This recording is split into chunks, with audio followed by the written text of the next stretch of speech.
Capítulo 2. David ya estaba próximo a morir, así que le dio estas instrucciones a su hijo Salomón.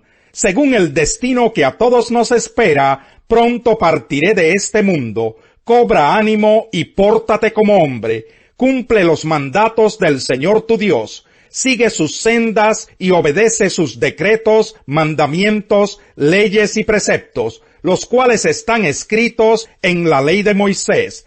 Así prosperarás en todo lo que hagas y por donde quiera que vayas, y el Señor cumplirá esta promesa que me hizo. Si tus descendientes cuidan su conducta y me son fieles con toda el alma y de todo corazón, nunca faltará un sucesor tuyo en el trono de Israel. Ahora bien, tú mismo sabes que Joab, hijo de Sarvia, derramó sangre en tiempo de paz como si estuviera en guerra, y mató a Abner, hijo de Ner, y a Amasá, hijo de Jeter, los dos comandantes de los ejércitos israelitas, manchándose así de sangre las manos.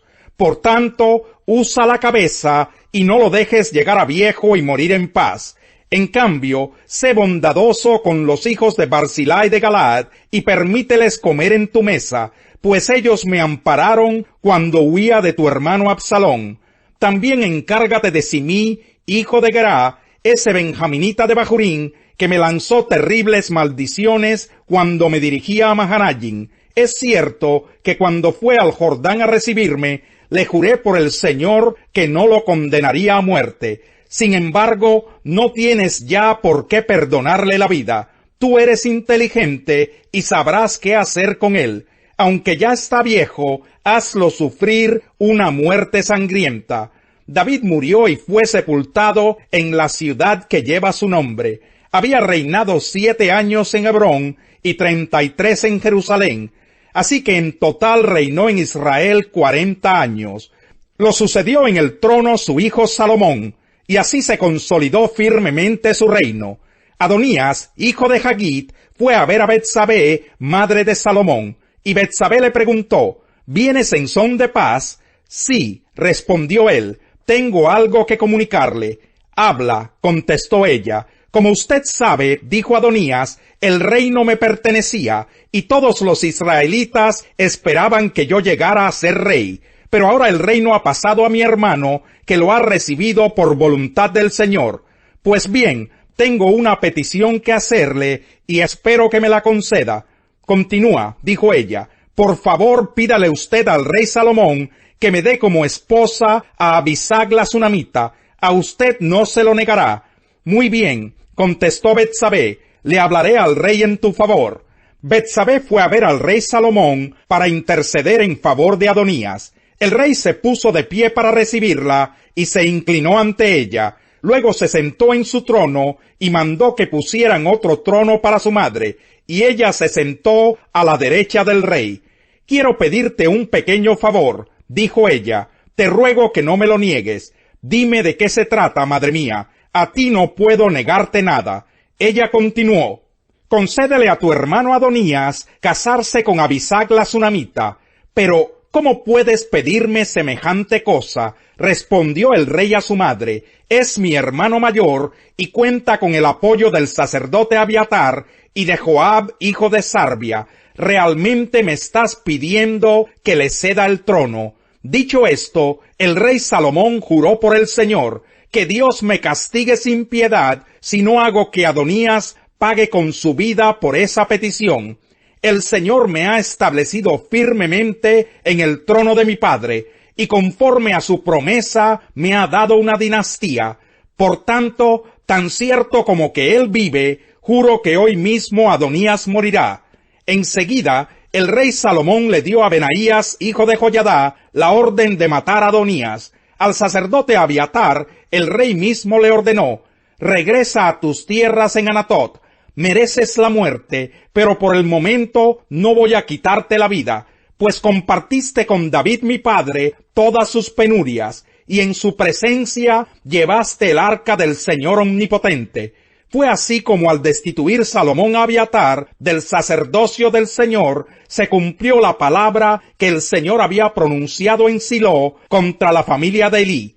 Joab había conspirado con Adonías, aunque no con Absalón, así que al oír que Adonías había muerto, fue a refugiarse en el santuario del Señor, agarrándose de los cuernos del altar.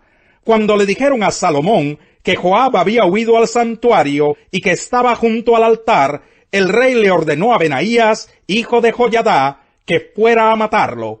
Benaías fue al santuario del Señor y le dijo a Joab: «El rey te ordena que salgas». «No», respondió Joab, «de aquí solo me sacarán muerto».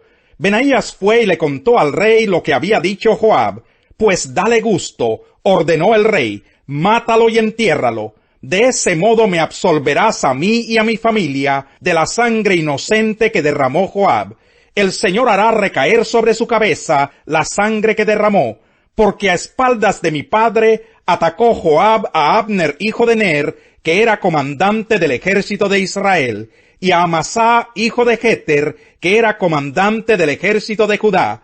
Así mató a filo de espada a 2 hombres que eran mejores y más justos que él. Que la culpa de esas muertes recaiga para siempre sobre la cabeza de Joab y de sus descendientes, pero que la paz del Señor esté por siempre con David y sus descendientes, y con su linaje y su trono».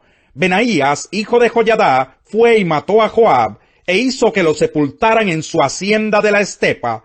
Entonces el rey puso a Benaías, hijo de Joiadá, sobre el ejército en lugar de Joab, y al sacerdote Sadoc lo puso en lugar de Abiatar. Luego mandó llamar a Simí y le dijo: «Constrúyete una casa en Jerusalén y quédate allí. No salgas a ninguna parte, porque el día que salgas y cruces el arroyo de Cedrón, podrás darte por muerto, y la culpa será tuya». «De acuerdo», le respondió Simí al rey, «yo estoy para servir a su majestad, y acataré sus órdenes». Simí permaneció en Jerusalén por un buen tiempo, pero 3 años más tarde, 2 de sus esclavos escaparon a Gat, donde reinaba Aquis, hijo de Macá. Cuando le avisaron a Simí que sus esclavos estaban en Gat, aparejó su asno y se fue allá a buscarlos y traerlos de vuelta. Al oír Salomón que Simí había ido de Jerusalén a Gat y había regresado, lo mandó llamar y le dijo: «Yo te hice jurar por el Señor y te advertí: el día que salgas a cualquier lugar podrás darte por muerto, y tú dijiste que estabas de acuerdo y que obedecerías. ¿Por qué, pues, no cumpliste con tu juramento al Señor, ni obedeciste la orden que te di?» El rey también le dijo a Simí: «Tú bien sabes cuánto daño le hiciste a mi padre David. Ahora el Señor se vengará de ti por tu maldad. En cambio yo seré bendecido, y el trono de David permanecerá firme para siempre en presencia del Señor». Acto seguido, el rey le dio la orden a Benaías, hijo de Joiadá, y éste fue y mató a Simí. Así se consolidó el reino en manos de Salomón.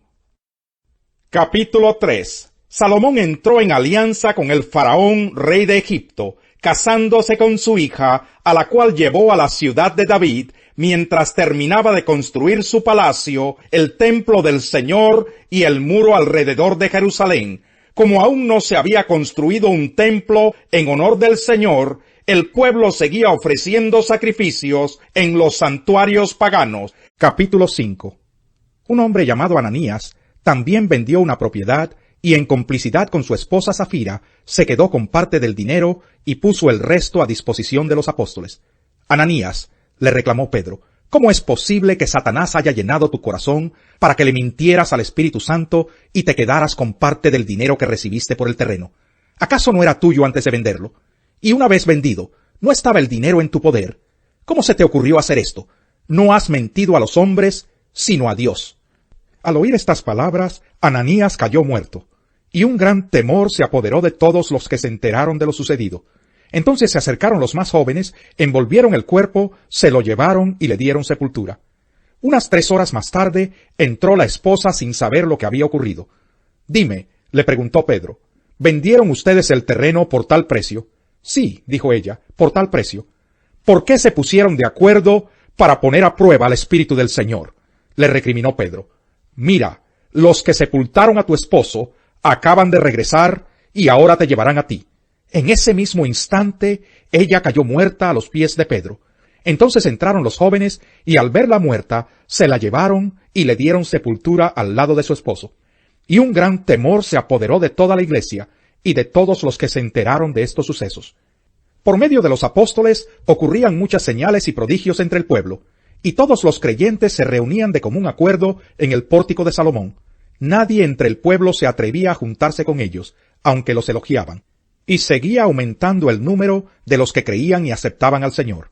Era tal la multitud de hombres y mujeres que hasta sacaban a los enfermos a las plazas y los ponían en colchonetas y camillas, para que al pasar Pedro, por lo menos su sombra cayera sobre alguno de ellos. También de los pueblos vecinos a Jerusalén acudían multitudes que llevaban personas enfermas y atormentadas por espíritus malignos, y todas eran sanadas. El sumo sacerdote y todos sus partidarios, que pertenecían a la secta de los saduceos, se llenaron de envidia. Entonces arrestaron a los apóstoles y los metieron en la cárcel común. Pero en la noche un ángel del Señor abrió las puertas de la cárcel y los sacó. Vayan, les dijo, preséntense en el templo y comuniquen al pueblo todo este mensaje de vida. Conforme a lo que habían oído, al amanecer entraron en el templo y se pusieron a enseñar. Cuando llegaron el sumo sacerdote y sus partidarios, convocaron al consejo, es decir, a la asamblea general de los ancianos de Israel, y mandaron traer de la cárcel a los apóstoles. Pero al llegar los guardias a la cárcel, no los encontraron. Así que volvieron con el siguiente informe. Encontramos la cárcel cerrada con todas las medidas de seguridad y a los guardias firmes a las puertas, pero cuando abrimos no encontramos a nadie adentro. Al oírlo, el capitán de la guardia del templo y los jefes de los sacerdotes se quedaron perplejos, preguntándose en qué terminaría todo aquello. En esto se presentó alguien que les informó: miren, los hombres que ustedes metieron en la cárcel están en el templo y siguen enseñando al pueblo. Fue entonces el capitán con sus guardias y trajo a los apóstoles sin recurrir a la fuerza, porque temían ser apedreados por la gente. Los condujeron ante el consejo y el sumo sacerdote les reclamó: terminantemente les hemos prohibido enseñar en ese nombre. Sin embargo, ustedes han llenado a Jerusalén con sus enseñanzas y se han propuesto echarnos la culpa a nosotros de la muerte de ese hombre. Es necesario obedecer a Dios antes que a los hombres, respondieron Pedro y los demás apóstoles. El Dios de nuestros antepasados resucitó a Jesús, a quien ustedes mataron colgándolo de un madero. Por su poder, Dios lo exaltó como príncipe y salvador, para que diera a Israel arrepentimiento y perdón de pecados. Nosotros somos testigos de estos acontecimientos, y también lo es el Espíritu Santo que Dios ha dado a quienes le obedecen. A los que oyeron esto, se les subió la sangre a la cabeza y querían matarlos. Pero un fariseo llamado Gamaliel, maestro de la ley muy respetado por todo el pueblo, se puso de pie en el consejo y mandó que hicieran salir por un momento a los apóstoles. Luego dijo: hombres de Israel, piensen 2 veces en lo que están a punto de hacer con estos hombres. Hace algún tiempo surgió Teudas, jactándose de ser alguien, y se le unieron unos 400 hombres, pero lo mataron y todos sus seguidores se dispersaron y allí se acabó todo. Después de él surgió Judas el Galileo en los días del censo, y logró que la gente lo siguiera. A él también lo mataron y todos sus secuaces se dispersaron. En este caso les aconsejo que dejen a estos hombres en paz. Suéltenlos. Si lo que se proponen y hacen es de origen humano, fracasará. Pero si es de Dios, no podrán destruirlos, y ustedes se encontrarán luchando contra Dios. Se dejaron persuadir por Gamaliel. Entonces llamaron a los apóstoles y luego de azotarlos, les ordenaron que no hablaran más en el nombre de Jesús. Después de eso los soltaron. Así pues, los apóstoles salieron del consejo, llenos de gozo por haber sido considerados dignos de sufrir afrentas por causa del nombre. Y día tras día, en el templo y de casa en casa, no dejaban de enseñar y anunciar las buenas nuevas de que Jesús es el Mesías. Salmo 125. Los que confían en el Señor son como el monte Sión, que jamás será conmovido, que permanecerá para siempre. Como rodean las colinas a Jerusalén, así rodea el Señor a su pueblo, desde ahora y para siempre. No prevalecerá el cetro de los impíos sobre la heredad asignada a los justos, para que nunca los justos extiendan sus manos hacia la maldad. Haz bien, Señor, a los que son buenos, a los de recto corazón, pero a los que van por caminos torcidos, deséchalos, Señor, junto con los malhechores, que haya paz en Israel. Hay caminos que al hombre le parecen rectos, pero que acaban por ser caminos de muerte,